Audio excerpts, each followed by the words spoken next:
Luz, câmera e claquete digital. Estamos aqui no ar com a nossa aula do filme Sinais. O filme Sinais, ele é um filme que ganhou diversos prêmios, incluindo o El Ojo, New York Festival, Clube de Criação. É um filme marcante e é um filme que tem assim um tema muito pesado. A gente hoje vai contar todos os detalhes dessa superprodução e a gente tem ao nosso lado convidados para lá de especiais. Quem são os nossos convidados? Tristan Aronovic, ator, cineasta, fundador do Instituto Stanislavski, 2 vezes finalista ao Oscar, já ganhou os principais prêmios da publicidade internacional, incluindo 3 leões na categoria filme, mais de 10 filmes lançados e premiados internacionalmente. Tristan, uma boa noite, meu amigo. Mais uma vez você aqui abrilhantando a nossa aula. Boa noite, Rafa. Vocês estão me ouvindo bem aí? Estamos te ouvindo bem.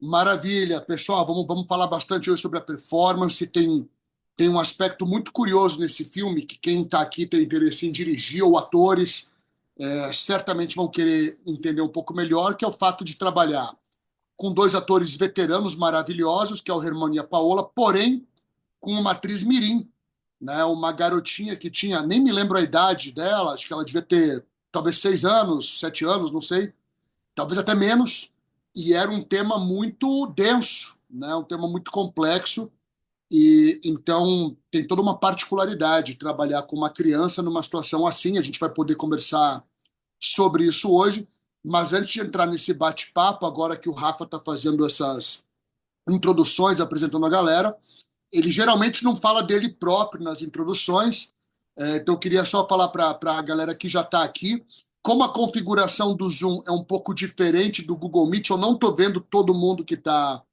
presente. Eu sei que a Vanessa está aqui, o Gustavo também, talvez tenha mais gente que eu conheça, mas só queria falar para vocês que está convivendo e aprendendo e ouvindo com o Rafa é uma oportunidade que vale ouro.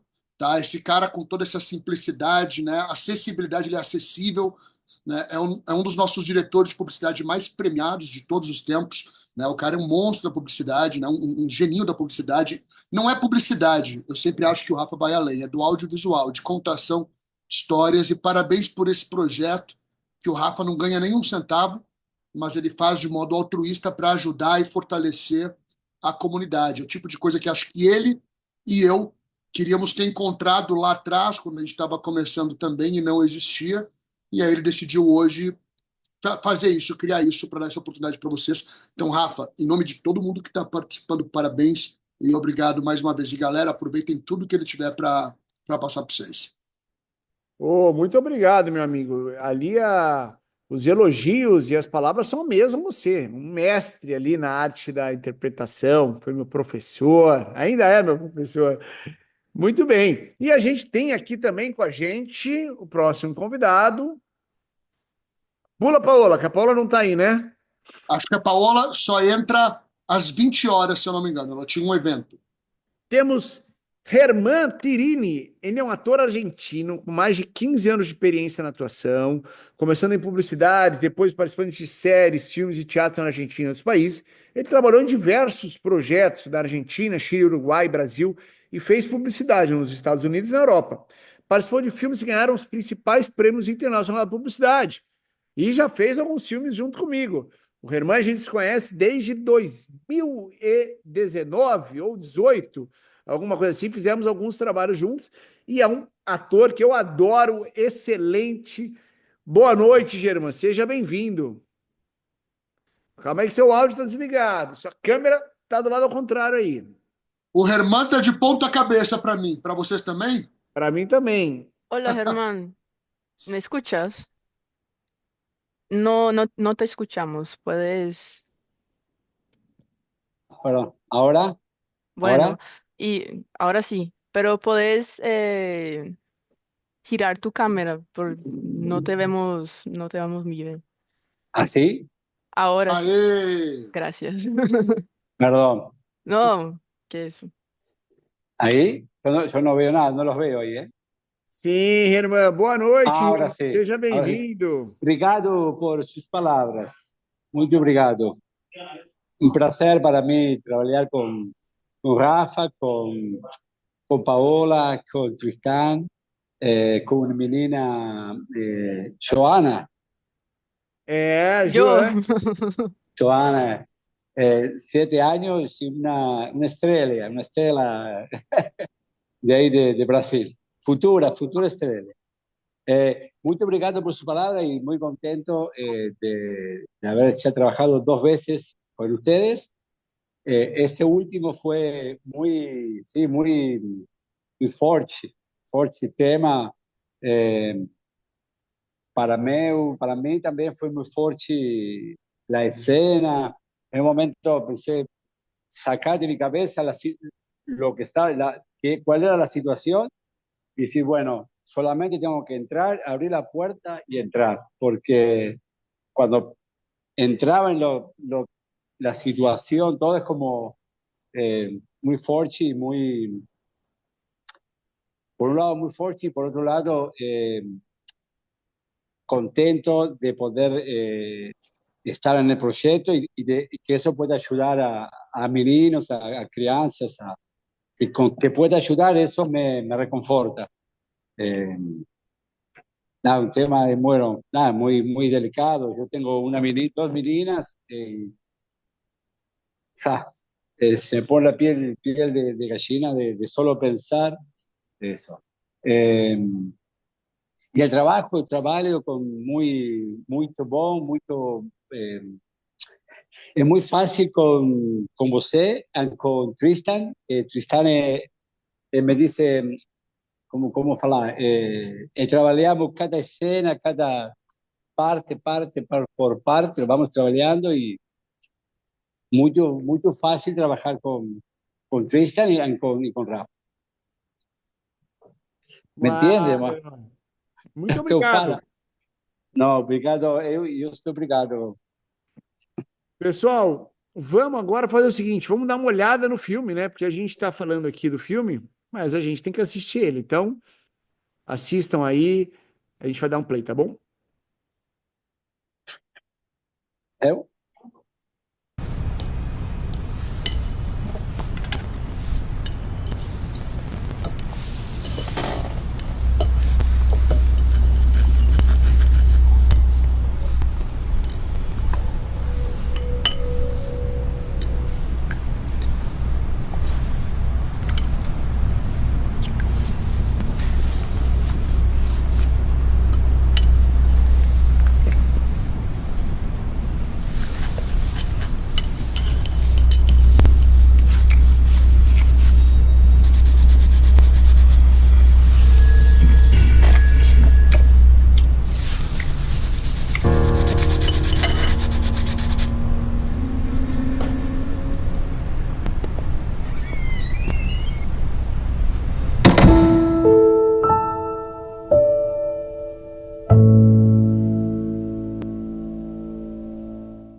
É, pessoal, esse filme fortíssimo.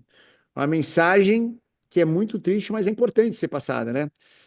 E agora a gente vai falar um pouquinho, vai entrar nos detalhes desse filme, começando com o roteiro. Eu vou dividir com vocês o roteiro que chegou até mim, tá? Então, o homem chega em casa depois do trabalho para jantar, ele entra pela porta da sala. Olha, vocês vão perceber que o roteiro, ele é diferente do filme. Mas isso é uma coisa normal, tá? Normalmente, o roteiro que chega, não necessariamente ele se transforma no que é o filme. O filme, ele é uma interpretação do roteiro. E a gente tem algumas liberdades na publicidade, ainda mais tratando de um filme como esse, né? Que ele é um filme que eu tive muita liberdade para estar trabalhando. Então, o roteiro chegou dessa maneira. Um homem chega em casa depois do trabalho para jantar, ele entra pela porta da sala, cumprimenta a esposa e deixa suas coisas em cima de uma estante. Sorridente, ele também cumprimenta o filho mais velho. A cena chama atenção porque vemos riscos de caneta surgirem em seu rosto. O homem se senta à mesa para comer e mais riscos surgem sobre ele.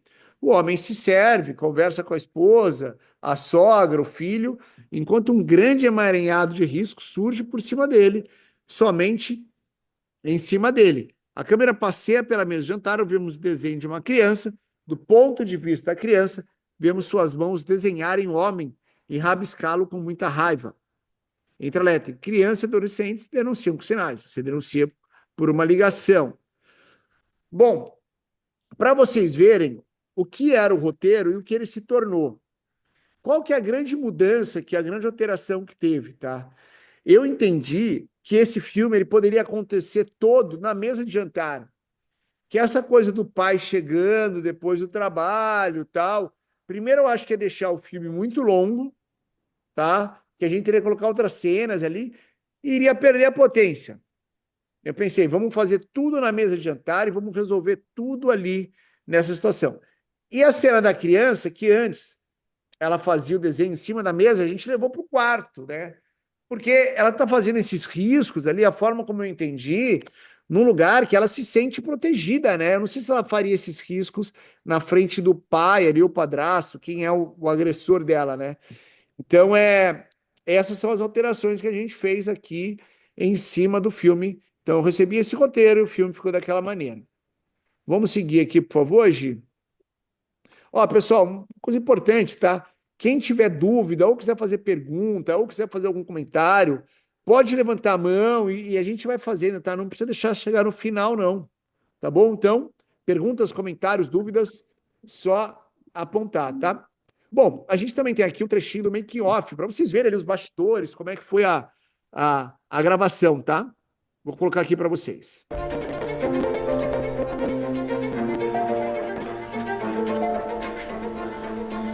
Prepara a câmera. Foi câmera.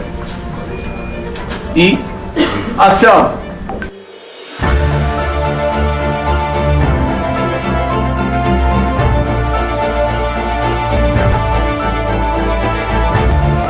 Se trata de uma família passando por uma situação muito difícil e tudo acontece numa mesa de jantar. Ele é um filme que ele não tem diálogo, e o diálogo é todo feito através de olhares. Então a maneira que eles se comunicam é com o olhar. Então a gente tem uma filha que ela está extremamente com medo e ela tenta buscar da mãe uma proteção. Do outro lado a gente tem uma mãe que está assustada com aquela situação, ela não sabe o que acontece com a filha e ela tenta de alguma maneira passar um conforto e essa preocupação dela. E o terceiro pilar é o pai, que no caso faz o papel do abusador, e que ele estranhamente está muito tranquilo, muito sorridente, muito confiante, né? Que nada pode conseguir detê-lo, ou que ninguém suspeita do que ele faz. Então esse cuidado, esse trabalho que a gente teve desse diálogo de olhares é algo único.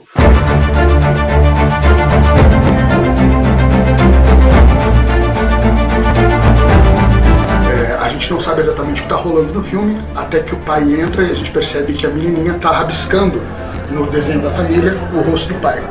E é claro que é uma situação delicada porque a atriz, ela tem 8 anos de idade, a Joana, ela não pode saber exatamente do que se trata. Então a gente dirige ela de uma outra maneira, criando uma outra história para que a gente obtenha as reações necessárias para o filme que a gente está gravando.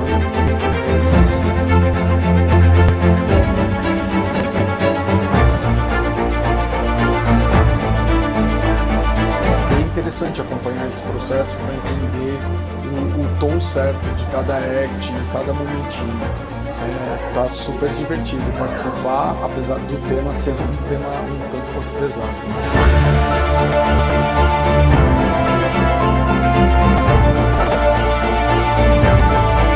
Olha para baixo, olha para a mamãe.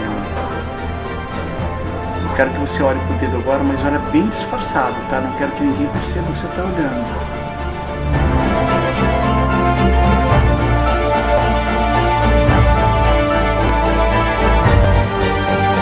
Ele é um filme que ele tem como objetivo trazer uma angústia para quem assiste. Um filme potente, que tem uma mensagem muito importante.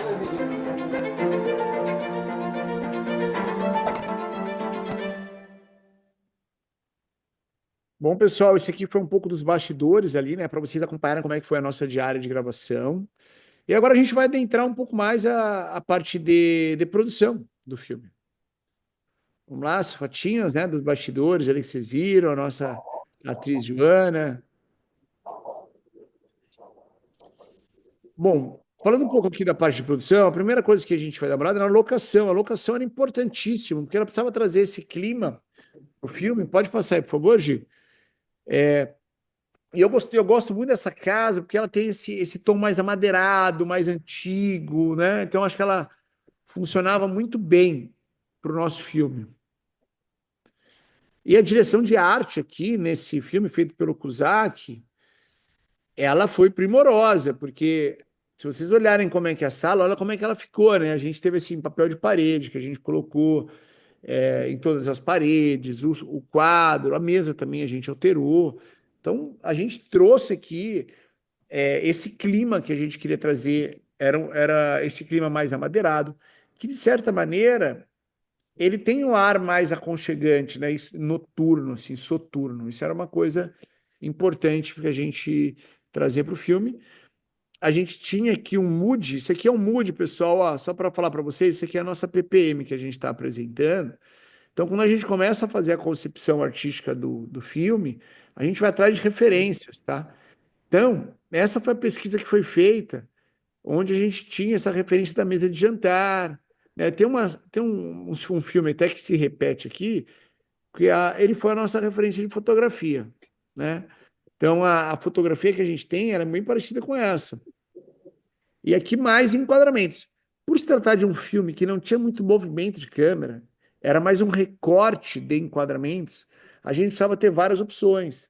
Planos mais abertos, planos que vão ali um contra, um over the shoulder, plano zenital. Então aqui é um estudo que a gente fez, olha, dos enquadramentos, a mesa de jantar, ali do prato, a gente tinha essa coisa desse bife, desse cara cortando esse bife, mostrando uma certa violência nele. O alimento de cena, né? Isso aqui eram duas opções que a gente trouxe. A gente acabou usando esse bife inteiro mesmo, sem ser o cortado, para ter a movimentação dele cortando. Então, isso aqui eu estou abrindo para vocês os bastidores desse filme, tá? É uma pasta de produção que foi usada para te apresentar para o cliente. E aqui, bom, que agora a gente já vai começar a entrar agora no âmbito de atuação. Essa referência que a gente trouxe era uma referência de enquadramento dos olhares, né? Pensando que esse é um filme onde ele não tem diálogo, né? O diálogo é feito através das trocas de olhares. Então a gente buscou essas referências aqui, né? Esses olhares aqui, desde do canibal ali, né? Hannibal Lecter, e aí e os outros, essa cara de louco, esse olhar muito marcante do pai. Então a gente tinha isso. Aí a filha, essa coisa da inocência dela, né? Era a referência que a gente tinha, e depois da mãe. A mãe que está sofrendo ali, que não pode mostrar para o pai, tem essa questão. Então, olhando aqui, eu queria, aqui nesse momento já, chamar o Tristan, para o Tristan falar um pouco. Tristan, qual que você achou que foi a importância dessas referências de olhar aqui, até mesmo como um briefing para você daquilo que eu estava esperando? E como é que você acha qual que é a importância de um trabalho como esse? Rafa, posso, antes de falar desse assunto específico, falar duas curiosidades que eu me lembrei agora? Pode. Acho que a galera curte essas curiosidades aqui. A primeira foi uma coincidência, que eu não sei agora se você lembra, mas a gente gravou com o Herman há muitos anos o primeiro filme, que foi o meu primeiro sutiã. A gente já teve uma aula aqui sobre esse filme, que também foi um filme primoroso. E agora, no início desse ano, se eu não me engano, né, a gente gravou esse dos Sinais, e foi na mesma casa. Foi a mesma locação, e é impressionante o que a direção de arte e a fotografia fazem, porque a casa vira um outro lugar, né? Ou seja, quando você olha a locação bruta, você tem que ir desenvolvendo essa sensibilidade do olhar que o Rafa tem, que é ver a possibilidade de transformação da casa, né? Ou seja, você considera o espaço físico, a coloratura de modo geral, possibilidade de entrada de luz, mas o detalhe, a cor, a sombra, tudo isso é completamente alterado e transformado de acordo com o mood que o filme exige, né? E aí entra um trabalho primoroso da direção de arte, porque no meu primeiro sutiã eram tons mais rosa, era mais claro, né? Era tudo um pouco mais cremoso, e nesse, embora tenha essa coisa do aconchego que o Rafa falou, é muito mais sombrio e opressor, né?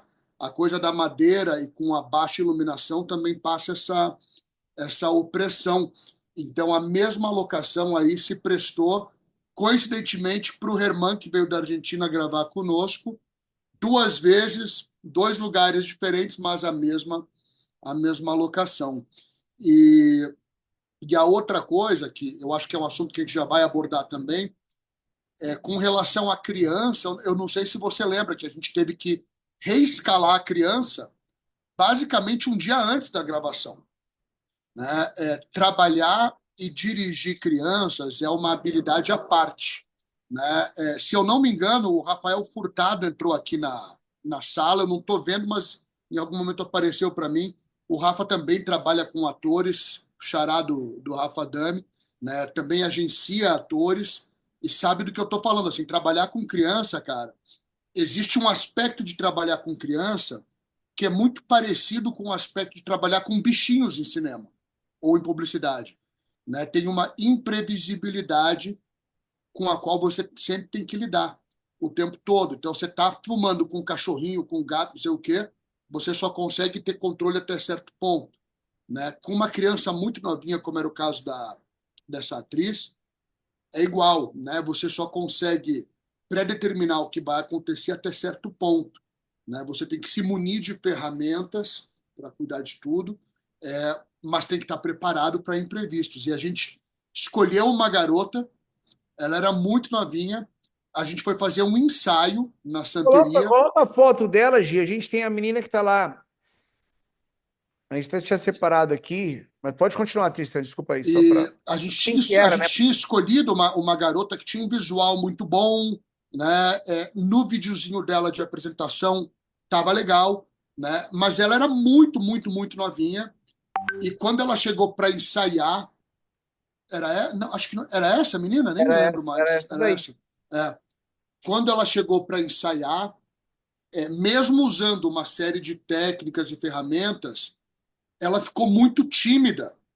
E aí, quando a gente colocava ela numa sala com 2 atores adultos, veteranos, ela travava completamente. E uma criança muito novinha, quando ela trava e está tímida, no primeiro momento ela só trava e fica tímida. Mas isso pode escalar. A criança começa a ficar nervosa, começa a ficar com medo, não quer mais fazer, né? Então a gente trocava a situação, a gente aliviava muito, brincava bastante, mas chegou um ponto que ela só queria o colo da mãe, né? E a mãe estava presente, a mãe, coitada, desesperada, não sabia o que fazer.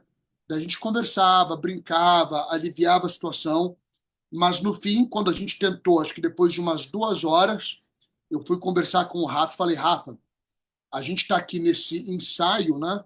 Há 1h30, 2, e a garota já está quebrando nesse sentido, não está aguentando o tranco. Imagina um set de gravação onde, mesmo sendo muito novinha, ela vai ficar muitas horas ali, né? E aqui no ensaio é um ambiente controlado. Tava o Rafa, eu, os atores.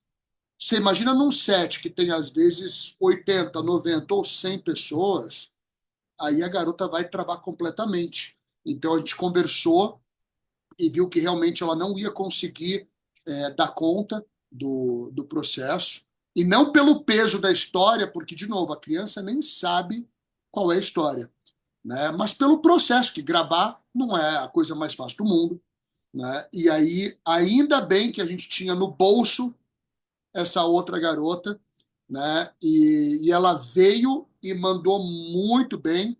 Uma coisa que muda bastante é que essa outra garota, ela já era uma atriz mirim, essa que está agora na tela que vocês estão vendo.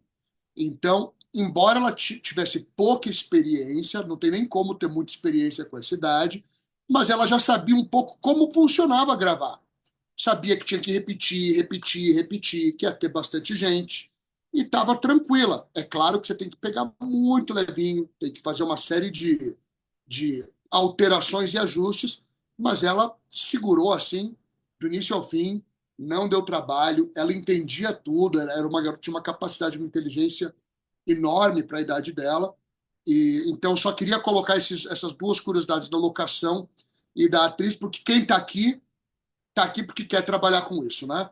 Então é interessante saber dessas coisinhas dos bastidores. Tá. Bom, Antes de você falar um pouco lá daqui dos frames do olhar, vamos já abrir aqui a pergunta para a Rachel, que ela está com a mão levantada. Boa noite, Rachel. Tá com o áudio desligado. Não estamos te ouvindo, tá bem baixo, eu acho. Não te escuchamos. Tá bem baixinho, não dá pra te ouvir.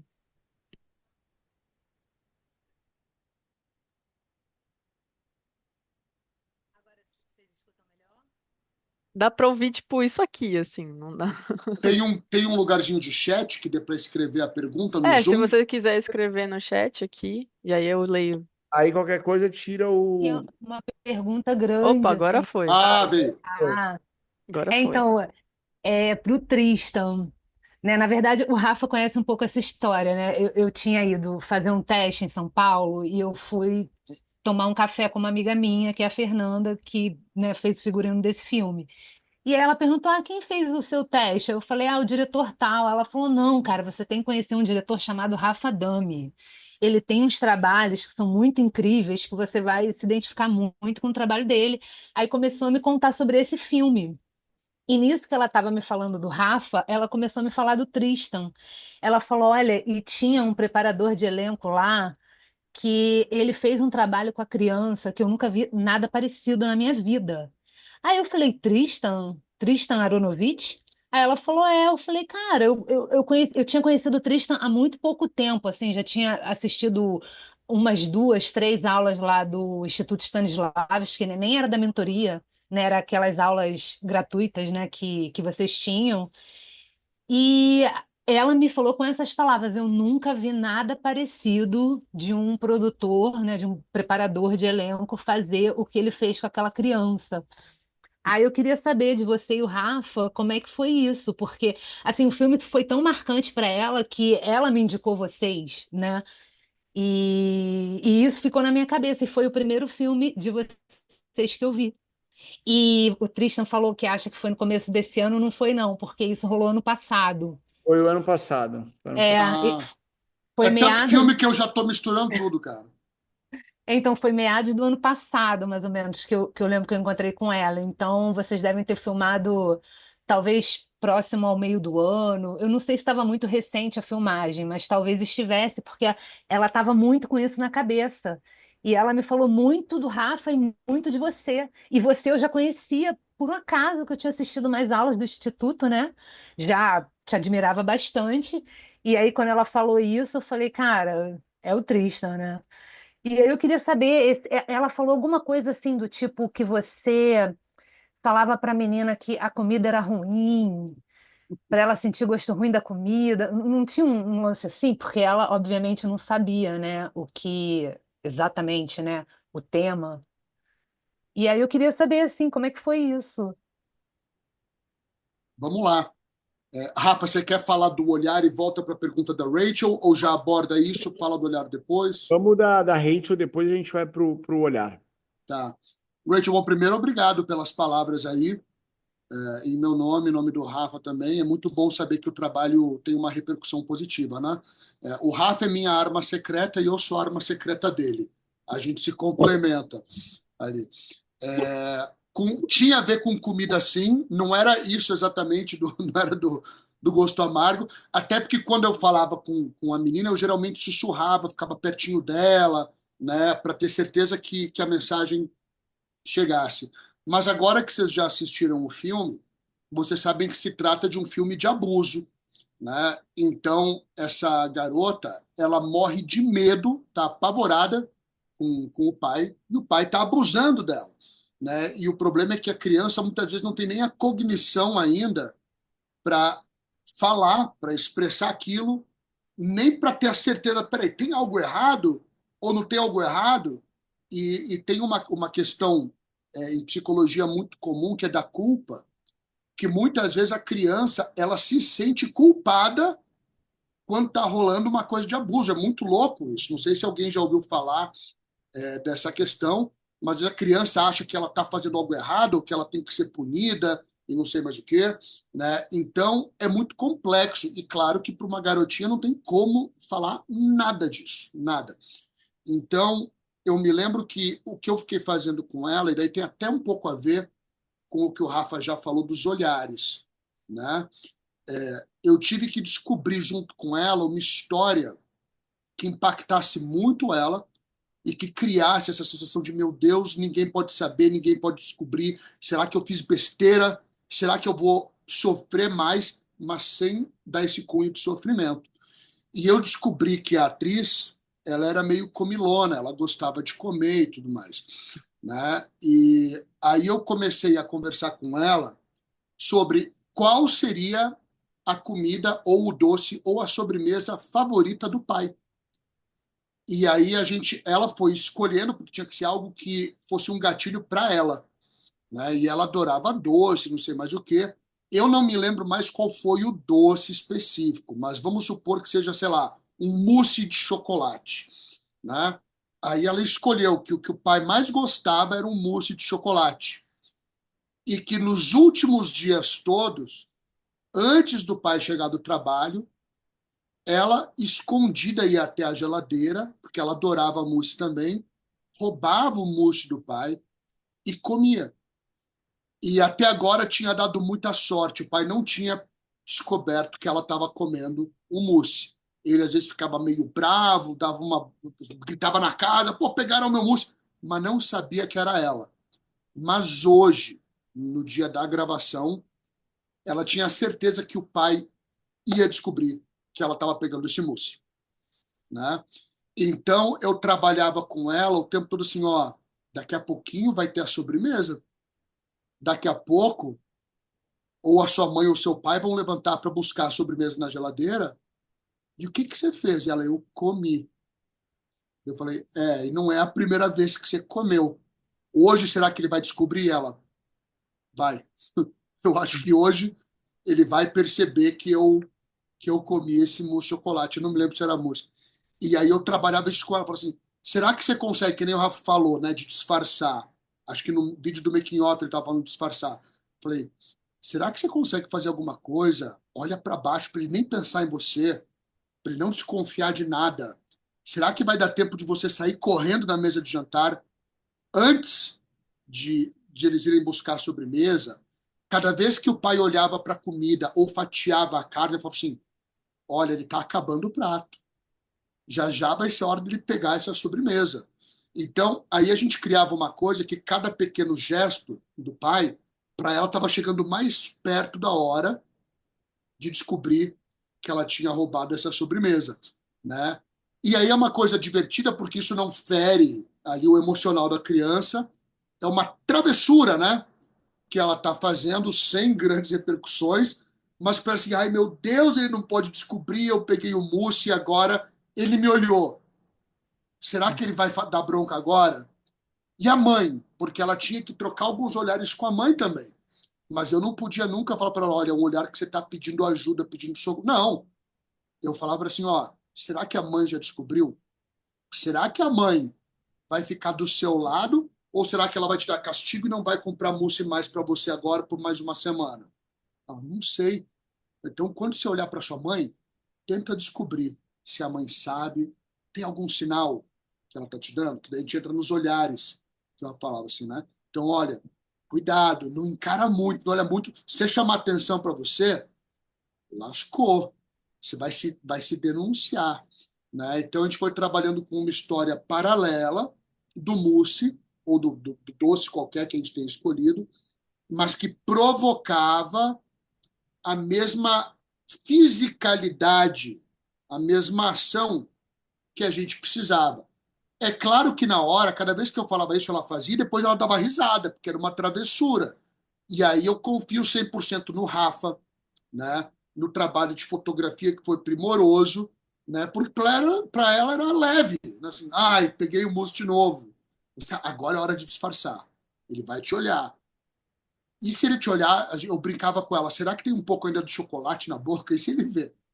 Aí ela baixava mais a cabeça, olhava para cima. E eu falava muito ali, sussurrando lá dela, assim, ó, eu vou te contar isso aqui que ninguém pode saber, que imagina, se eu falo alto, eles vão ouvir. Né? Então, assim, eu falava para eles nem sabem dessa história do mousse, eu nem contei para eles. E, de fato, eu não tinha contado isso para os atores mesmo. Né? Então, tanto que você vê nessa foto, eu tô pertinho dela, eu ficava ali, eu falava assim, ó, e agora? Agora é a hora, cara. Qual que vai ser o castigo? Ela, não sei, eu não vou poder brincar amanhã. Eu falei, puta, é isso mesmo. E o mousse? Eu não vou ter mousse por mais uma semana. Então eu tinha que manter a leveza, mas manter o que o Rafa precisava, né? Então o Rafa me explica o que ele precisa na cena. E o papel de um diretor de ator, de preparador, é traduzir isso de modo a entregar para o diretor aquilo que ele está precisando, né? Não foi a única vez que a gente trabalhou com crianças ou com adolescentes muito novos, então é um lugar comum esse da gente estar. A gente fez um recentemente, esse foi esse ano, tenho certeza, da mãe e da menina, eu esqueci o nome agora, que era muito parecido, né? Eu tenho que sempre na hora ali, você vai criando essa agilidade, essa musculatura. Eu tenho que pensar em alguma história, alguma solução que provoque a mesma fisicalidade, a mesma expressão, sem, no entanto, ferir ou assustar ou aterrorizar a criança que não pode, que nem está entendendo, né? Depois dos 13, 14, você consegue compartilhar a situação exata, que a molecada está muito ciente, está muito antenada com tudo, né? Mas acho que até uns 11 ou 12 é uma região complicada. Você tem que poupar muito a criança ali, o pré-adolescente, mas você não pode comprometer o filme. Então a sensação tem que ser exatamente a que a gente quer. Então, sobre a criancinha, eu acho que eu respondi a pergunta da Rachel, não sei se... Genial, cara. A gente, inclusive, fez um curta-metragem agora que me pediram para minha filha fazer a menina. E eu fiquei em pânico. Falei, não, pelo amor de Deus, meu Deus. Aí eu falei, só vou fazer se eu conversar com o Tristan antes, porque eu sei que ele fez esse trabalho, porque você vê, eu já conhecia essa história. Você vê que impactou a galera da equipe, porque eu fiquei sabendo por uma pessoa da equipe. É porque a equipe não tem nem ideia do que eu estou fazendo, né? A única coisa que eles sabem é que eu estou poupando a criança. Porque assim, falava corta, a menininha estava super espoleta, feliz, sorrindo. Tem preparador de elenco que tortura ator, né? Então assim, a cada corta o ator está lá desmilinguido, deprimido no chão, né? Então a equipe sabia que estava tudo bem, que a cada corta eu estava feliz da vida, tranquila, e eu preciso sempre do ator bem, né? Ele não pode estar ele muito abalado, porque senão depois ele não rende. Eu não sei quantas horas o Rafa vai precisar do ator no set, né? Não sei se o Rafa vai ter que repetir aquele take 2, 3, 4 ou 20 vezes, né? Se você vai massacrando o ator não rende mais.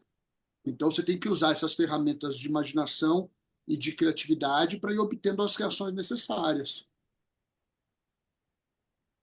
Não, perfeito. Aí acabou que no final a criança não entrou no nosso curta, tá? Só para vocês entenderem, e não precisei. Mas caso precisasse, eu ia te ligar desesperada, triste, pelo amor de Deus, como é que eu faço isso à minha filha? Tipo, Pode ligar, não tem problema não. tá, Não tem obrigada. problema. Imagina. Amei. Agora, percebam que o que eu estou fazendo, por isso que eu falei, o Rafa é minha arma secreta e eu sou a arma dele. Assim, olha o casamento disso com a foto, com a escolha de trabalho de câmera que o Rafa fez.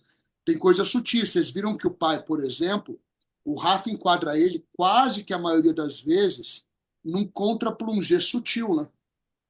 Contra-plongé, imagino que a maioria sabe o que eu estou querendo dizer, mas é quando você usa a câmera um pouquinho de baixo para cima. Aí você deixa ele uma figura mais opressora, né? Aquele detalhe que o Rafa fez lá da carne, porra, é muito simbólico, né? Muito forte, né? Partindo ali, né? E a menininha, o Rafa pega geralmente ou planos normais retos ou num plongé sutil. Então você trabalha a fragilidade da menina, né? Ela está ali exposta, está à mercê daquilo. Então você vê o pai com uma figura esmagadora e a garota de baixo para cima assim. Ó, esse daí, ó. Perfeito. Percebam aí que ela está também vazando para o quadrante direito da tela. E desculpa, estou até invadindo a área do Rafa aqui, mas é que é o casamento, né? Não adianta a menina dar essa puta expressão incrível se o Rafa não tem o olho e a visão que ele tem, que é o que ele tem. Então aqui, quando ele vaza ela para o quadrante direito, é o quadrante que a gente escaneia por último em teoria da imagem, então você enfraquece a personagem, né? E você coloca ela ainda com esse plongé, você obriga o público a olhar ela de cima para baixo. Então você deixa ela numa situação mais fragilizada no quadrante direito, né? Então o Rafa trabalha todos esses elementos de semiótica para aproveitar cada fragmento de reação que o ator está dando para ele. Ó, mesma coisa aí, ó. Tá sutil, mas tá. Você vê que ele não vai colocar ela em contra e nem vai colocar ela do lado esquerdo da tela. Não vai fortalecer a menina, né?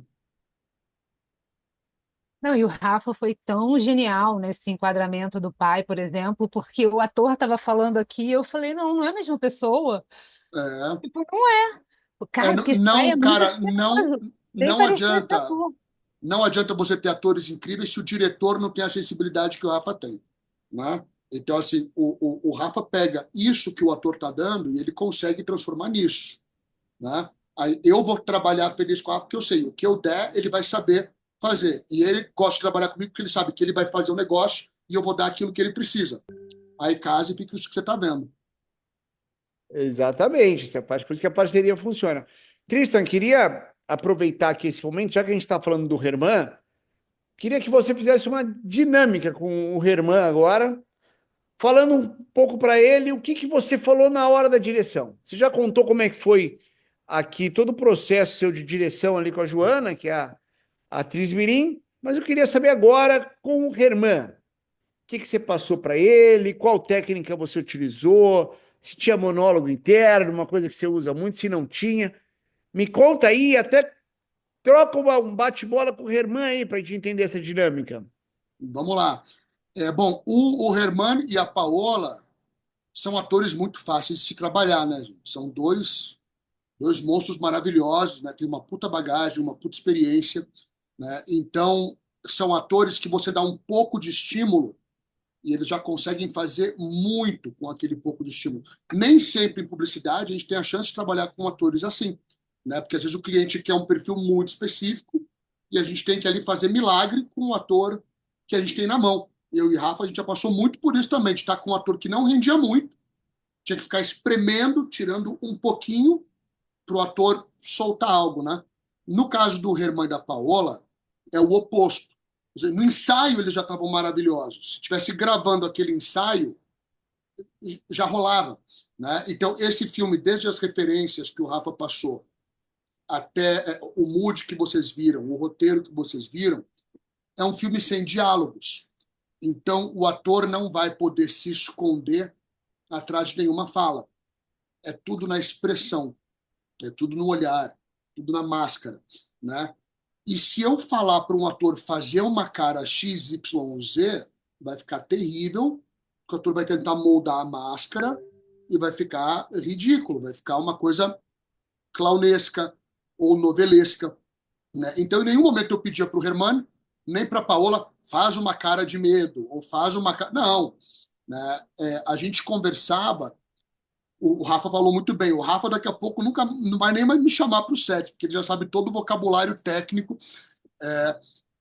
Como são olhares, não tem fala, é o que está se passando lá dentro, que é o que a gente chama de monólogo interno. É o que não é dito, mas você está pensando naquilo, você está maquinando aquela situação e, consequentemente, tudo vai mudando de acordo com o que você está pensando, né? Então, no caso do Herman, claro que para os atores adultos, eles sabiam exatamente do que se tratava a situação, né? E percebam uma coisa engraçada que o Herman, ele está quase que o filme todo sorrindo. E um ator mais desavisado, com um diretor mais despreparado, talvez não colocasse o pai sorrindo. Ia colocar aquele pai com a cara de vilão, né? Tendo assim, ó, tá aí, suas vítimas estão aí.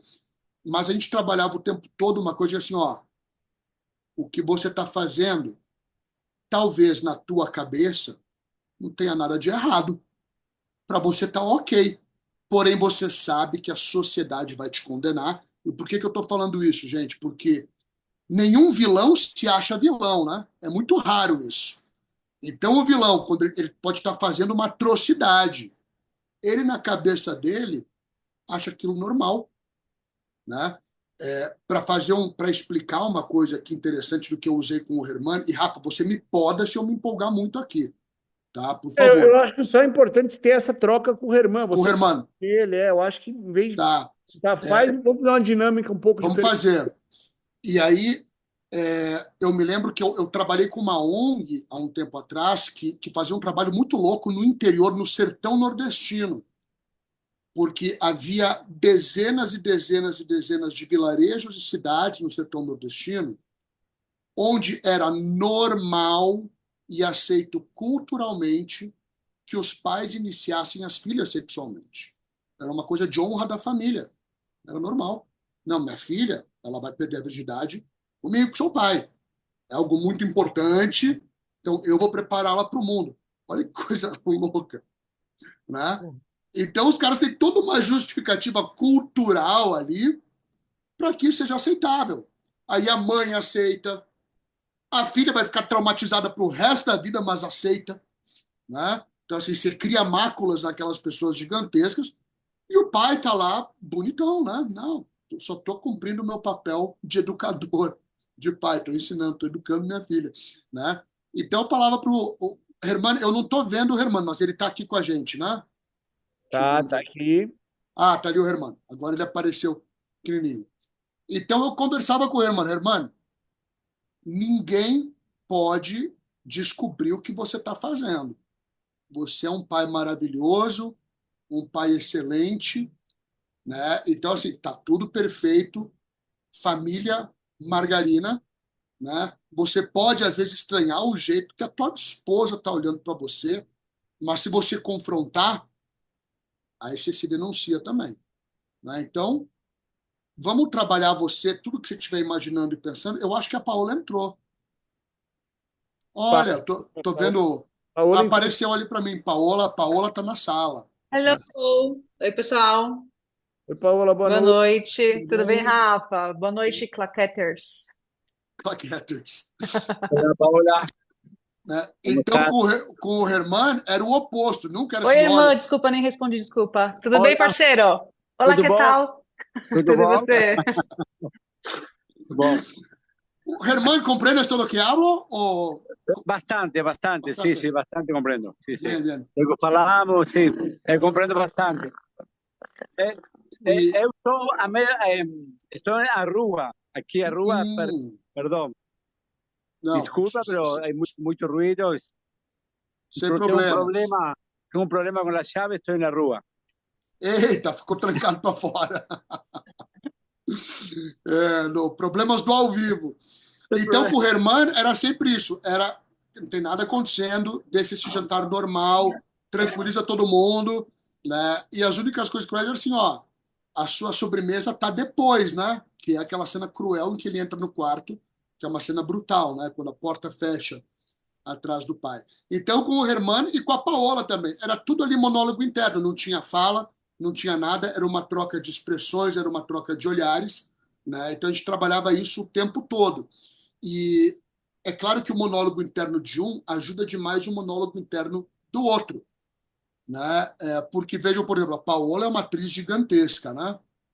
E quando ela olhava para a filha e via a filha com comportamento, não olhava para o pai, para o marido dela, comportamento na polaridade oposta, dá um nó na cabeça, né? E aí é muito louco porque você vê a mãe ali, né, a esposa, com esse nó na cabeça o tempo todo. Mas se a gente não tivesse a filha de um lado e o pai do outro com aquele comportamento oposto, não ia ajudar a Paola, né? Então o monólogo interno de um, se ele está vivo, ele começa a ajudar demais o monólogo do outro.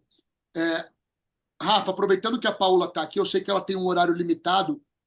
Quer que ela se apresente, fale um pouquinho com a galera, depois a gente volta para isso?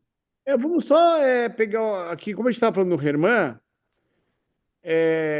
Herman, fala um pouquinho desse processo seu, como é que foi essa criação que você teve, trabalhar nesse projeto, que você tem que fazer um papel ali bem complicado, né? Você que é pai, como é que foi isso para você? Qual que foi a maior dificuldade que você teve?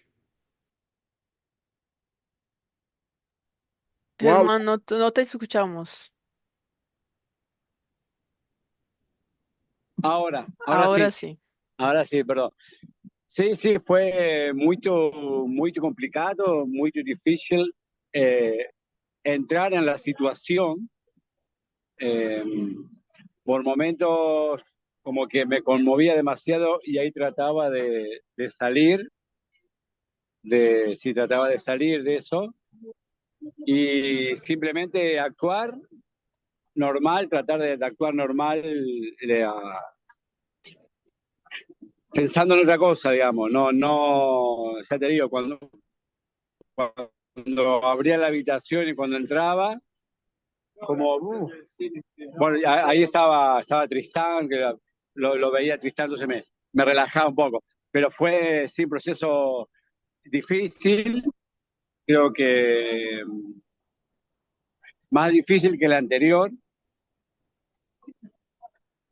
Eh, quiero decir que quiero falar que Paola, extraordinaria actriz, yo quedé conmovido con su actuación, con Joana también, pero bueno, Paola, cuando vi el corto, cuando veía su expresión, sus miradas, como dije, es una actriz, bueno, excelente.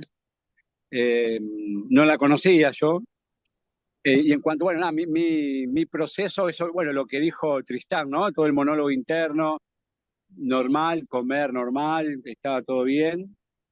Un padre que con su esposa, con su hija, cariñoso. Lo que se muestra, ¿no? Él para afuera se muestra así, cariñoso, se muestra normal, comiendo en una cena, y después por dentro, bueno, nada, un monstruo. Eh, eso.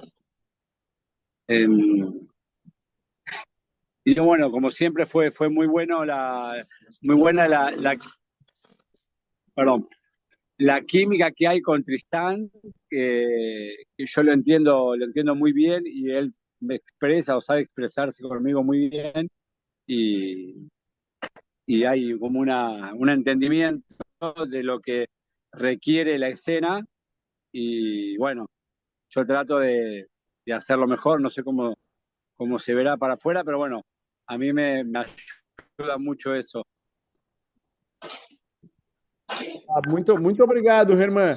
Ô, Oi, Rafa, oi. Não, você quer que eu tente dar uma resumida no que ele falou? Não sei se todo mundo entendeu, ele falou bem rápido. Vamos lá. Eu entendi, mas acho que é bom dar uma resumida, Gi, só para a gente não. O pessoal, só para quem não conseguiu entender muito bem o que o Herman falou, mas ele falou que ¿entiende lo que dijo? ¿Entendió? Sí, entendimos, pero solo para traducir para quien no tenga entendido. Ah, ok. Tranquilo, tranquilo. Ok, gracias. Bom, então, pessoal, basicamente o Herman falou que é muito difícil fazer um personagem assim, principalmente ele falou antes, né, que ele tem duas garotinhas, então até ele como pai, assim, é muito difícil interpretar esse papel, mas ele toda vez que entrava, por exemplo, na cena do quarto, que é uma cena muito forte, ou na cena da mesa, ele via ali o Tristan como uma figura de calma, né, de lembrar que ele estava só atuando, lembrar que ele estava num personagem, se colocar ali naquele momento e assim que a cena acabar, meio que espairecer tudo isso, esquecer dessa cena, se concentrar ali em entregar o melhor que ele conseguia fazer como personagem, mas também que não foi um processo tão fácil, né? Porque, querendo ou não, é muito difícil fazer esse tipo de papel. Mas que ele disse também que a Paola, como uma atriz incrível, que com certeza ajudou muito ele a deixar o papel, digamos, mais fácil de interpretar por ter uma parceira de cena que também contribuía muito para a cena ficar o que ela ficou no resultado final. Muito bem, Gi. Bom, eu quero aproveitar aqui o embalo. Paola, tudo bem? Eu queria que você falasse um pouquinho sobre o seu processo de criação do personagem.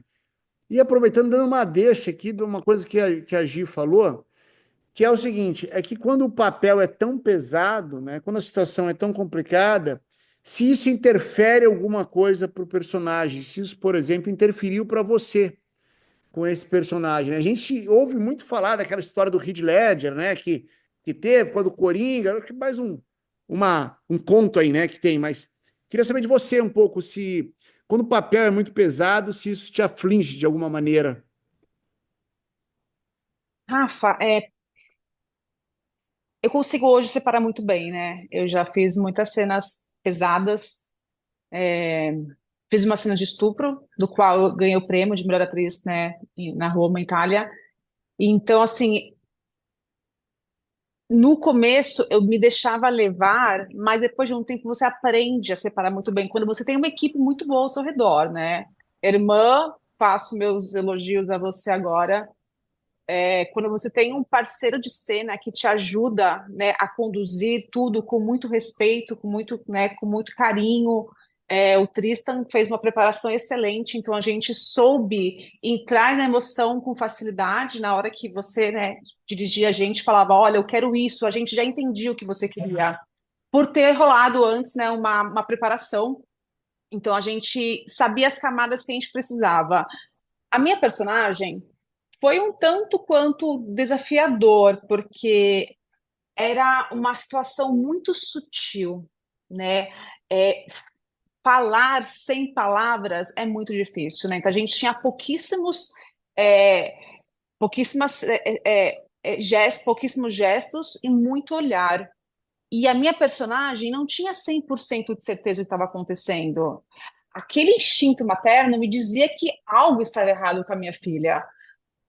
E eu tentava entender o que estava acontecendo. Eu olhava para ela, sentia que tinha algo errado, olhava para ele, meu marido, um pai incrível, amoroso, o pai, o homem que eu amo, que eu casei. Eu tô louca? Meu monólogo interno era: será que eu tô viajando? Será que eu tô vendo coisa onde não há?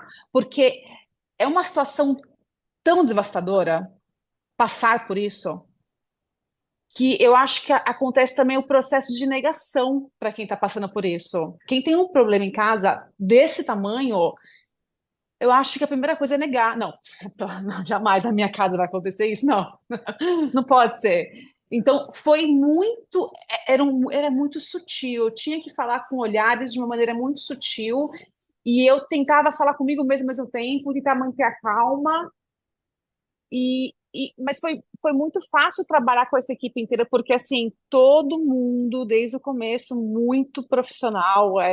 Já trabalhei com várias produtoras grandes, com empresas grandes, que num take, parou de gravar de um take e outro, a equipe começa a dar risada, começa a falar alto, desconcentra os atores.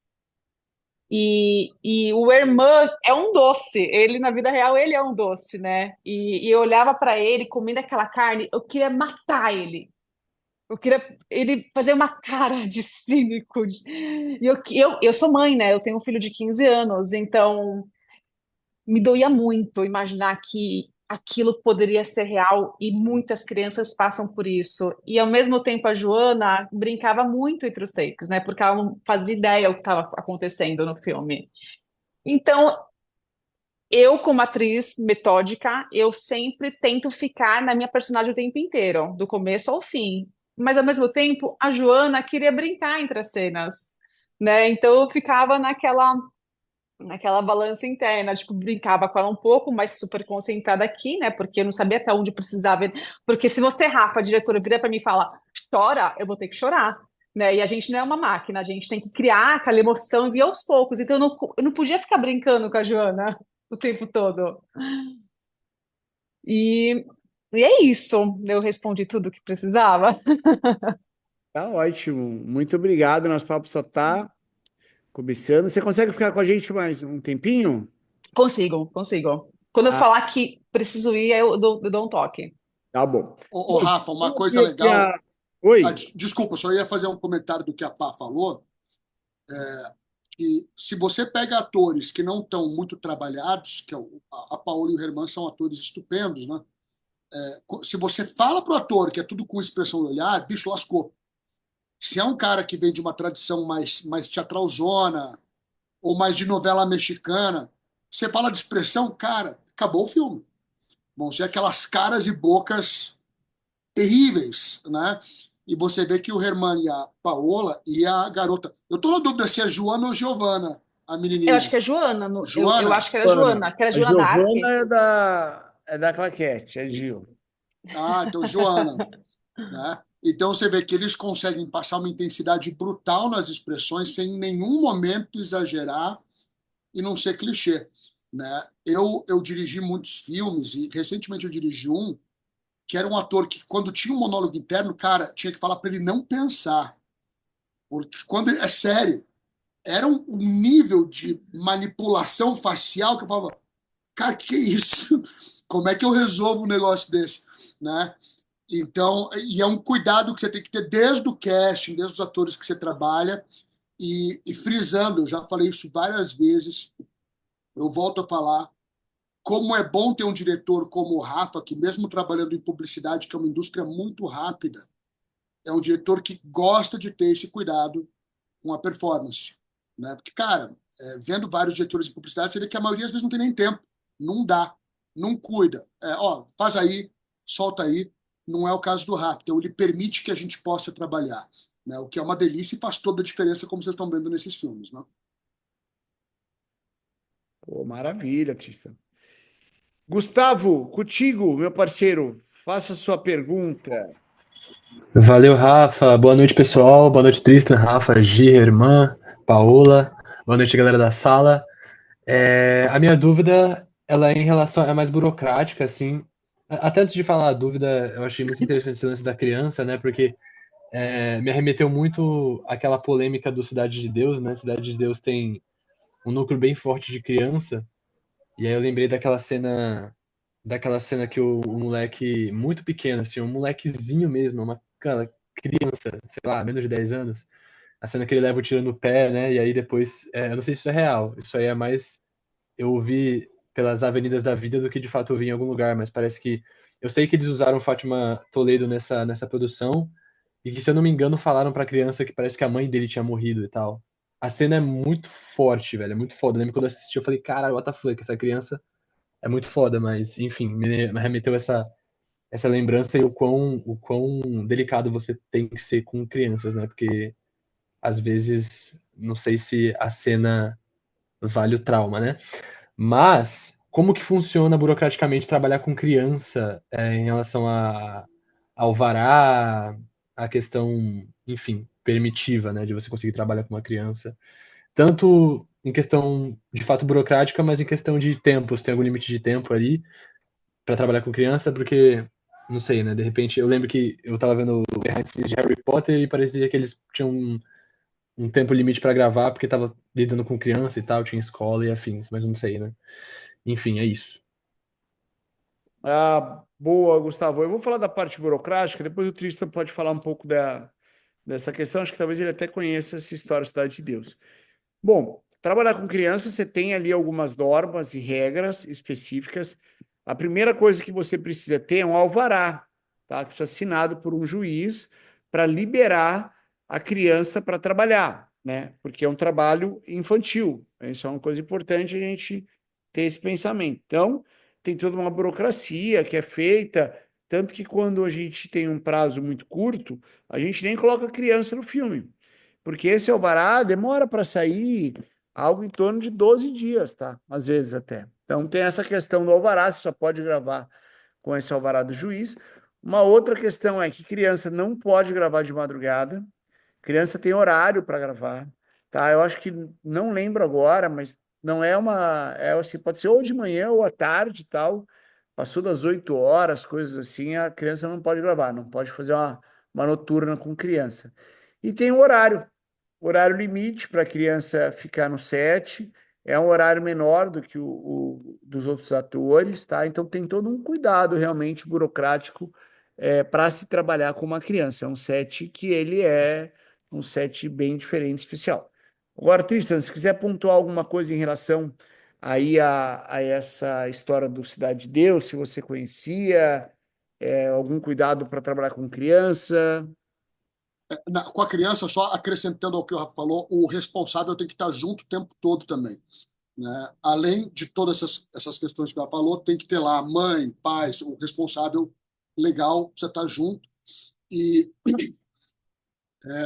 com relação ao que o Gustavo falou, perdão, sobre ter uma delicadeza ali com a criança, eu acredito que tem que ter delicadeza com todo mundo, né? Não só com a criança, né? A gente tem que ter delicadeza com qualquer ser humano, né? Um adulto ele pode ter se ferrado mais na vida e ter mais maturidade cognitiva, mas ele sofre do mesmo jeito, né? Então, se você judia de um ator adulto no set com traumas ou abusos, ele também vai se ferir, né? Então, eu procuro sempre ser extremamente cuidadoso com qualquer elenco, independente da idade, né? É claro que eu só faço ajustes quando é uma criança, porque tem assuntos que estão até além da compreensão da criança, né? Então eu trago aquilo para um universo que seja completamente aceitável para aquela faixa etária.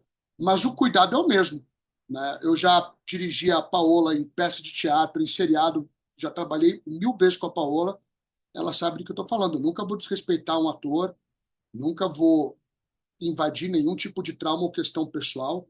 Aliás, eu quase nunca sei nada da vida pessoal dos atores com quem eu trabalhei, muito pouco, né? Às vezes atores que eu conheço há anos e anos e anos, eu quase não sei nada da vida pessoal, né? Eu me lembro que, acho que foi depois de conhecer a Paula por 50 milhões de anos, quando eu estava numa peça que eu fui saber que ela era casada, eu nem sabia, né? Porque eu vou mantendo a relação de amizade, de amor, carinho, cortesia, mas para trabalhar juntos eu não preciso saber, porque a gente está criando um universo, né? Completamente à parte ali. Com relação à Cidade de Deus, claro que no claquete, como postura diplomática profissional, eu não vou questionar nem falar mal do trabalho de ninguém, né? Eu só mantenho firme a minha opinião de que não é necessário você judiar nem utilizar traumas de ninguém para chegar em algum tipo de resultado, né? O nosso trabalho todo é artístico, né? É um trabalho de criação, é um trabalho baseado em imaginação. Para mim, usar um trauma ou ferir uma pessoa é um truque barato e um truque baixo, né? Eu falo barato e baixo porque, se você se permitir, você consegue ferir qualquer um que se ponha numa posição de aceitar aquela invasão, né? Você pega qualquer desconhecido na rua que nunca tenha atuado na vida, se o cara se dispor àquilo, você faz ele chorar. Você vai cutucando, cabocando para. Agora, isso não faz do cara da esquina um ator, só faz um ser humano ferido chorar, né? Com atores, a gente está dentro de um universo imaginário. Eu quero trabalhar sempre dentro daquele universo imaginário que está sendo criado, mas quando você não tem técnica e ferramenta o suficiente, você dá esse golpe, você usa um truque mais barato, né? E cavoca ali um trauma. E é claro que os atores, muitas vezes, por falta de confiança, de segurança, e por estar num mercado muito competitivo e complicado, o ator às vezes deixa, né? O ator se permite, fala, não, tudo bem, faz parte, eu tenho que estar aqui exposto e vulnerável, mas não tem que, né? É como qualquer outro emprego. Se você vai trabalhar no Burger King, o gerente não precisa saber dos seus traumas pessoais para você fazer um bom hambúrguer ali, né? Nem deve. Em outras profissões, isso poderia até dar um problema jurídico seríssimo, né? Mas na nossa, o ator é vulnerável, né? É um mercado pequeno, às vezes oportunidades escassas. O ator meio que, então, tá bom, deve ser assim mesmo, vamos fazer, né? Para ter um resultado bom, mas aí o preço é alto demais e o cachê não compensa. Tá? Então, não vou falar especificamente do que rolou no Cidade de Deus, porque não é meu papel, nem no claquete, nem fora do claquete, ficar julgando, avaliando o trabalho das pessoas. Só falo que trauma não precisa estar dentro do set, né? Eu acho que assim, Tristan, eu vou falar aqui, tá? Você que é o especialista, mas também só para explicar um pouco para o Gustavo, assim, ó, veja se eu não estou enganado. No Cidade de Deus, eles podem ter utilizado a memória emotiva, certo? O Tristan sempre me ensinou que assim, a memória emotiva é você pensar no cachorrinho Lulu que morreu e isso te deixar emocionado, porque você vai relembrar do cachorrinho, o cachorrinho morreu, tal, você vai chorar. O problema da memória emotiva é que na 10ª vez que você fizer isso, às vezes você já nem liga mais que o cachorrinho morreu, já perdeu o impacto em você, ou aquilo vai te fazer um mal danado. Você vai entrar numa depressão porque você não para de pensar no cachorrinho Lulu que morreu. Então, é terrível. Então, isso é memória emotiva. É uma técnica assim, muito antiga, né? Até o Stanislavski usava lá nos primórdios. Mas aí depois criou-se a memória emotiva análoga, que é uma memória emotiva do personagem. Então, não tem nenhum problema o cachorrinho Lulu ter morrido, desde que não seja o seu cachorrinho, seja o cachorrinho do seu personagem. Aí você pode pensar. Então, eu acho que a diferença ali para o que o Tristan trabalha e o que trabalha a Fátima Toledo é essa. Ela utiliza de emoções reais das pessoas, lembranças e recordações, e isso realmente traumatiza. Enquanto que a linha do Tristan trabalha com uma analogia a memórias emotivas, mas dentro do personagem. Certo, Tristan? Certíssimo. Estou falando que você sabe todos os termos técnicos. É impressionante. É. O Rafa, uma vez a gente saiu para tomar uma e conversar. ele sabia as aulas de Stanislavski melhor do que eu, ele sabia tudo de cor, era um negócio bizarro. Eu falava alguma coisa, o Rafa, não é isso que você falou naquela aula tal. A técnica que você falou lá era por aqui, por aí. Eu falei assim, puta, não consigo nem mais falar com esse cara que ele já sabe mais do que eu a minha própria aula lá do negócio. Gente, Vanessa, vamos lá, Vanessa, sua pergunta. Boa noite. Oi, gente, tudo bem? Vocês me ouvem bem? Sim.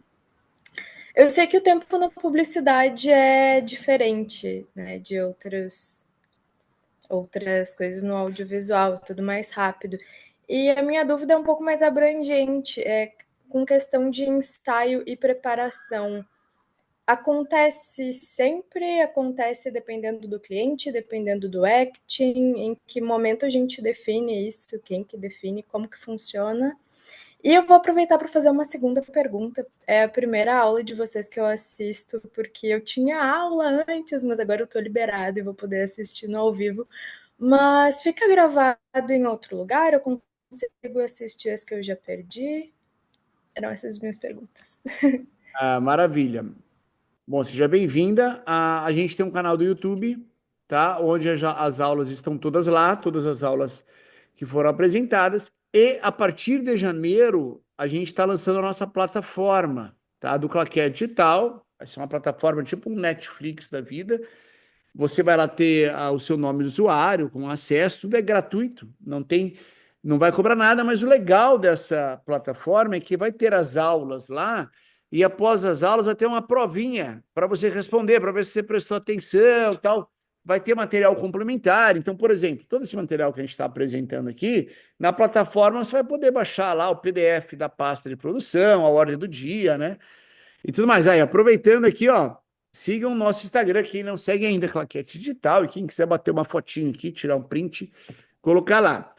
Em relação à sua segunda pergunta, Vanessa, o que acontece? Realmente, a publicidade, ela sempre é uma coisa mais corrida, é muito diferente, por exemplo, do cinema. Depois eu quero abrir ali para o Tristan, para que ele fale a diferença entre cinema e publicidade, né? Mas eu falo aqui do lado de quem só fez publicidade na vida, tá? Então, realmente o tempo sempre é muito corrido.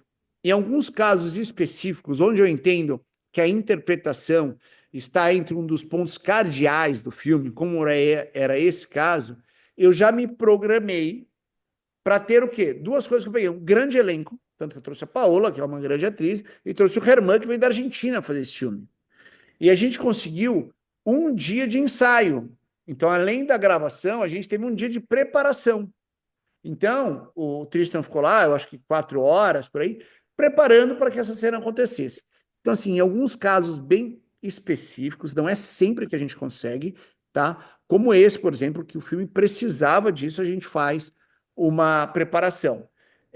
Quando a gente não consegue ter essa diária ali de ensaio, a gente utiliza ali mesmo do set de gravação para preparar alguma coisa. Acho que até teve casos que a gente fez trabalhos online, lembra? No Segunda Chance, Tristan, que a gente fazia um trabalho online com um ator, né? Abria-se assim uma reunião como essa, e o Tristan passava para ele e tal. Tinha toda uma dinâmica que era o que dava para a gente fazer. Eu acho que o ator estava em peça, ele não podia se deslocar, então a gente vai se adaptando ali, mas super funciona. Tristan, qual que é a diferença assim, maior que você vê do cinema para a publicidade? Depois eu quero também estender essa pergunta aí para os nossos convidados ali também, para a Paola e para o Herman. Cara, a diferença, Rafa, eu acho que ela acaba recaindo mais sobre o diretor, inclusive, do que sobre o meio. Tá? O que eu quero dizer com isso cinema é uma expressão artística que não está diretamente associado à venda, um produto como geralmente a gente associa a publicidade. Então, publicidade é tudo para ontem, é muito rápido, é o cliente que é o grande chefão da história, né? Mas em cinema acontece muito também dos diretores negligenciarem ensaio. Ou, e a Paola pode falar muito bem disso, provavelmente o Herman também, ou o diretor que não sabe ensaiar. Então tem diretor que às vezes fica fazendo leitura de mesa 50 mil vezes, né? Acha que isso é um ensaio, e o ator tem que sair daquela leitura e aterrissar no set, né? Aí vai muito de cada diretor, a relação do diretor com a arte, com a performance, né? Então, diretores como o Rafa, como eu, que são cinéfilos, né? Diretores que apreciam a performance, que têm esse carinho. Eu também sou ator, então, em cinema, como os prazos são mais dilatados, em teatro também, quando eu dirigi a Paola numa peça, eu me lembro que quando a gente começou a ensaiar, não sei se a Pá lembra disso, mas eu falei, eu não quero nem definir agora a data de estreia. Eu não sei se a Pá lembra disso. Eu falei, a gente só vai definir depois de vários ensaios, quando eu começar a perceber que a performance já está chegando num lugar incrível. Aí a gente bate o martelo da data de estreia, né? Então a gente tem essa flexibilidade temporal um pouco maior. Claro, se é um edital, alguma coisa assim, essa flexibilidade fica mais enxugada, porque você tem aqueles prazos que os editais dão, né? Mas com prazo ou sem prazo, vai mais do diretor, do amor do diretor e o conhecimento, né? Porque eu já fiz filme que o diretor queria ficar na mesa lendo o tempo todo. Isso para mim é muito desgastante, para mim é muito chato, inclusive. Você vai para o ensaio sem prazer, porque você sabe que você vai ficar lá numa mesa, vai ler, vai repetir uma leitura 50 mil vezes, aquilo não te leva para lugar nenhum, pelo menos a meu ver. Tá? Tem diretor que adora ficar fazendo isso o tempo todo, né? Mas eu, por conta dos atores que eu aprecio, dos atores que eu admiro e dos diretores que eu admiro e aprecio, para mim é muito fácil, eu só preciso seguir o mesmo caminho que eles seguiram, né? Então, se eu adoro o jeito que o Scorsese dirige atores, tá tudo documentado, basta eu estudar, ver como é que ele fazia e seguir os passos desses gigantes, não preciso reinventar a roda, né? Quando você pega o Scorsese, que dirigiu clássicos do cinema, eu não sei se você sabe, mas o Touro Indomável, que é um dos filmes mais icônicos do Scorsese, ele ficou ensaiando por um mês numa casa alugada com um elenco, e eles foram construindo o roteiro juntos através das dinâmicas de improviso, que é uma delícia, né? Aí os atores estão vivendo aquele processo e chegam no set completamente seguros. Publicidade, não tem como fazer isso.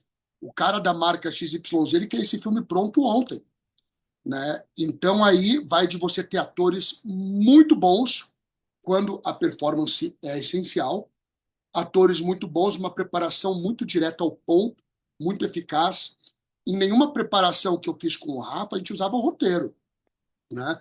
Isso, na verdade, vai só consumir teu tempo. A gente chegava, entendia a história, o que tinha que ser feito, e começava a fazer dinâmicas em cima disso. Porque daí eu preciso pegar a Paola, o Herman e jogar naquela situação o quanto antes para a gente ir desenvolvendo e testando possibilidades. Se eu ficar numa mesa lendo o roteiro com eles, eles não vão estar experienciando aquilo ali. Aí não sei se a Pá quer complementar, porque a Pá também faz filme pra cacete, né? Mas essa coisa do ensaio, para mim, é muito mais do diretor querer e gostar e ter esse tesão do que só a questão temporal, que é importante, mas não é o único fator determinante. Só fazer um parênteses aí, Del Tristan é um diretor metódico. Essa peça de teatro, eu não imaginava que daria para fazer uma peça de teatro de uma forma metódica, que é não ler o roteiro. Quando o Tristan falou pra gente, olha, não é para ler o roteiro, não precisa ler. Eu quero que vocês entendam o que você tem que fazer. E a gente fez uma peça de teatro sem nunca encostar no roteiro. Acreditem se quiserem. Foi algo que foi realmente fazer uma peça acontecer de uma maneira tão visceral, né, Tristan? Porque foi uma peça muito pesada. Eu acho que eu conto nos dedos as pessoas que não saíam chorando em todas as apresentações. E assim, foi uma coisa que a gente conseguiu fazer com muito. Eu tenho um orgulho imenso dessa peça. É um dos trabalhos que eu mais tenho orgulho de fazer, porque foi uma peça que a gente fez com tanta verdade, né? E e a gente conseguiu fazer sem pensar em roteiro, então foi algo assim sensacional. Tristan, eu, né, tenho uma admiração imensa por essa pessoa aí. Ele é, ele faz algo acontecer. Quando você acha que não pode acontecer, o Tristan faz acontecer. Agora, respondendo a sua pergunta, Rafa, a diferença entre cinema e publicidade. Para mim, como atriz, é absurda a diferença, porque na publicidade a gente tem segundos, quando minutos para contar o que precisa ser contado. Então, e você tem que fazer acontecer em tão pouco tempo de uma maneira muito mecânica. A publicidade é muito mecânico, né? Não dá para você se entregar como no cinema e construir uma personagem, uma linha do tempo, né? Construir uma vida para ela. A publicidade não tem isso. E normalmente o nosso pesadelo quando o cliente está junto, porque o cliente deixa a gente louco, né? Porque o cliente quer uma coisa, o diretor quer outra, então você fica naquele impasse e o cliente normalmente fica atrás, com aquela cara de, né, assim, de olhando para você assim, ó, uma cara de bunda, e a gente tem que, né, fingir, né, tá tudo bem, você quer que eu faça assim? Eu faço. Aí você tem... Não, não é assim, muda completamente. Ok, muda completamente. Em questões de segundos você tem que criar outra coisa, é muito rápido. Então, publicidade é algo que enche o bolso, mas não enche o nosso coração, né, como artista. Então, eu fiz muitos projetos que eu ganhei pouco, mas dos quais que, como artista, preenche demais, porque você consegue criar algo, você consegue vivenciar, você consegue ensaiar. E eu conto nos dedos também as produções que teve ensaio. Então, eu gosto muito de trabalhar com vocês dois, porque a gente consegue ensaiar. É muito difícil você conseguir, porque tempo literalmente é dinheiro. Então, pouquíssimas produções fazem ensaio. Maravilha. Herman, conta pra gente aí, primeiramente, como é que é o mercado aí da Argentina? Se tem ensaio para comercial, se não tem, e como é que é ali a principal diferença para você de uma publicidade para um filme de longa-metragem ou curta? Bueno, coincido mucho con lo que dice Paola. En publicidad es todo como más rápido, no hay tiempo, no hay mucho tiempo para un alumno, no hay mucho tiempo para ensayar y es todo muy para afuera. Para la actuación para cine, que es lo que a mí me gusta más, es muy introspectiva, muy para adentro, muy de adentro, es mucho de contener, ¿no? Eh, una escena que uno está por llorar, por ejemplo, digo, en vez de llorar, por ahí contás más conteniendo esa que se asome y contar mucho con la mirada en cine, lo que le pasa adentro al actor.